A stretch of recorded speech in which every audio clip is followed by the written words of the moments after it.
Hello, my name's Thomas Rawlings and I'm a designer here at Warwick Digital, and I'm one of the developers working on Achtung, Cthulhu Tactics. And I want to talk you through a little bit of what you can expect from this upcoming title for PlayStation 4, Xbox One, Nintendo Switch and of course PC. The game itself is set in the Second World War, and if any of you know a little bit about Second World War history, you might know that the Nazis themselves were actually quite obsessed with the occult. They sent missions all around the world trying to find out if there was any truth to the various rumours of maybe a hollow earth or a lost species or some secret books or codex hidden somewhere. And this game has the idea, well, what if they found something? What if there was something out there in the darkness waiting, and when the Nazis called, it responded? So what we're going to do is jump into the first mission of the game, which normally is the tutorial mission, but I'll just switch that off because you've got me to talk you through it, and then I can show you some of the core aspects of the game. So let's get stuck in. Your orders are to make your way behind enemy lines, then proceed through the forest to the appointed rendezvous point, where you will meet Captain Harris, Sergeant Carter, and any other survivors from Operation Fallen Angels. So the game itself is a turn-based strategy game. If you played a game like XOne, then you'll be broadly familiar with what's going on. If you haven't, then each individual member of your team, when you're in combat, you move them. Key things are the weapons you use, what abilities that you've got, and also then the cover that you use and how you work together as a team. But in addition to that, we've got a bunch of interesting stuff of our own that we layer on top of that. We've got a system called Momentum. And that's really the common pool of grit, if you like, that your characters draw from together. In addition to that, we've also got what you can see around here, a thing we call the Shroud. And this is the effect of the various weird experiments the Nazis are going on. It draws in around the world and it's blanketing things and stopping the Allies from finding out what's going on. So they send a special team in. Those team have wards about their persons which push the Shroud away from wherever they go. That also gives us a really interesting set of tactical options, which I'll talk you through as we go into combat.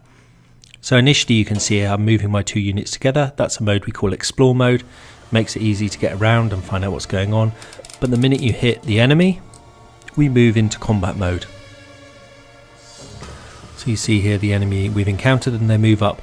Now you'll notice first off that you can't actually tell, you've got question marks above these enemies' stats, and that's pretty key because they're within the Shroud. We don't really know what they are.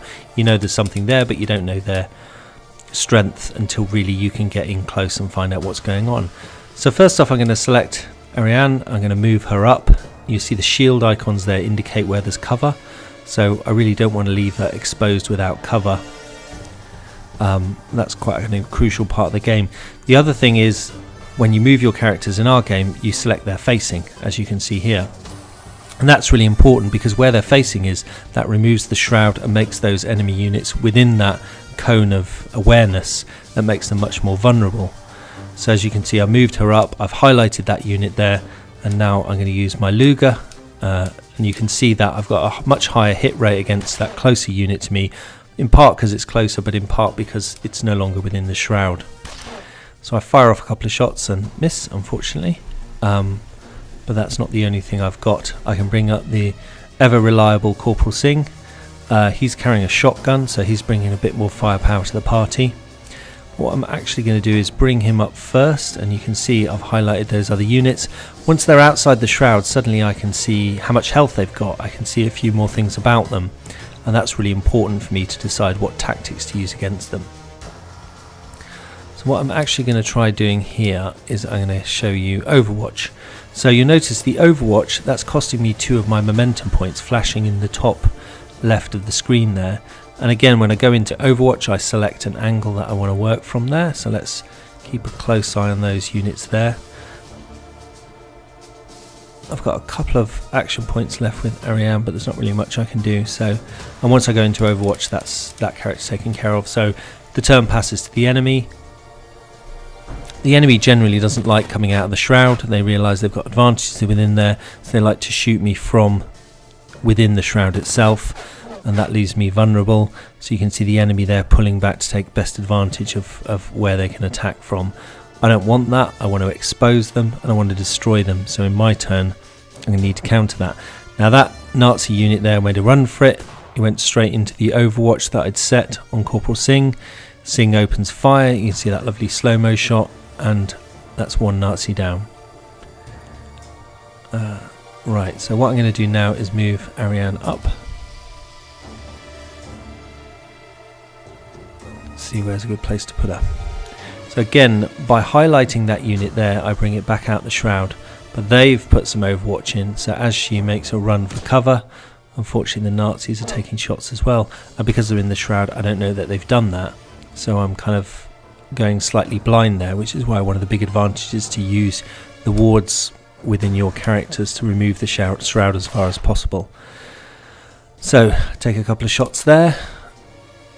I think I'm going to move, yeah, let's move Corporal Singh up and back her up and bring his firepower into play.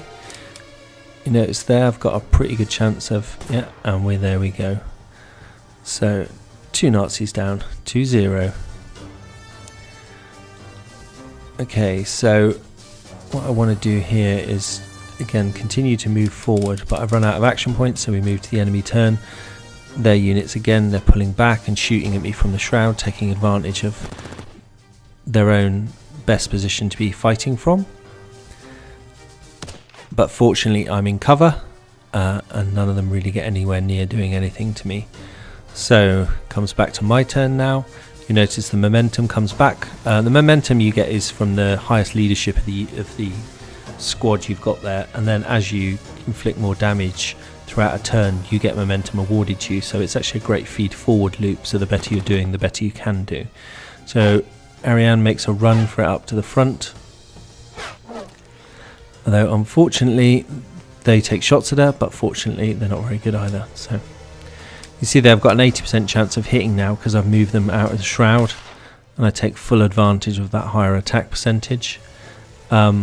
And you'll notice my momentum in the top left has gone up 1 as well because I've just been successful in an attack. So I've now got 3 points of momentum I can play with. So what I'm going to do is move Corporal Singh up. So this unit here is now fully revealed from the shroud, and I've got a couple of options. So they don't have the action points to take a shot with him. I'm going to fire the secondary weapon. I should point out that obviously what you're looking at is work in progress. We're still beavering away on the game, so there's obviously little bits here and there that we're still working away on and need to fix. So I had 3 momentum points left, and that gave me 3 chances to fire the secondary weapon. Not enough, unfortunately, to kill that enemy unit, but certainly gave him something to think about as he legs it away from me. Now you'll notice there Ariane came under fire, and that white bar around the health bar was depleted. That's what we call luck, and that's basically once you take damage, you initially comes off your luck and then it goes to your core health. Luck, obviously, if you've got armor, you're going to be more lucky.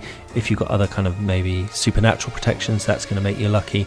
And so that's our kind of amalgamated thing. But once you take damage, your core damage, that stays with you. So I moved Singh up into, unfortunately, some Overwatch, but fortunately, again, he breezed through that quite well. And I've got a pretty good chance with the shotgun, and I'm going to take it. And bye-bye. 3-0. So all the enemy units are dead. I immediately move into explore mode, and I head off wandering around to check out what else is going on. So let's see. So what you'll notice with the game is it's a mixture of exploration, there's the story unfolding, and then there's combat and my abilities within that combat. With my team members, as the game progresses, I'm able to improve their skills. I'm able to select the different directions I want to take them in. So they develop like in a role-playing game as well. The game is coming to PlayStation 4, Xbox One and Nintendo Switch later on this year. And also it'll be coming to PC as well, to Steam. And in fact, you can wishlist it now on Steam. So if you go to Steam Store, search for Achtung Cthulhu, you'll find it. Please add it to your wish list. There's lots of exciting stuff to come within the game. In addition to that, we've got a podcast out. If you just search for Auroch Digital, you'll find it. And I go into a bit more detail about what you can expect from the game there and the influences and where we're drawing from for the game. I guess that's all the main stuff that I want to cover within this section of the video. Suffice to say, check us out online, find out more, and do follow us as we journey into the darkness of the Second World War to take on the Mythos powers and hopefully, for all our sakes, win.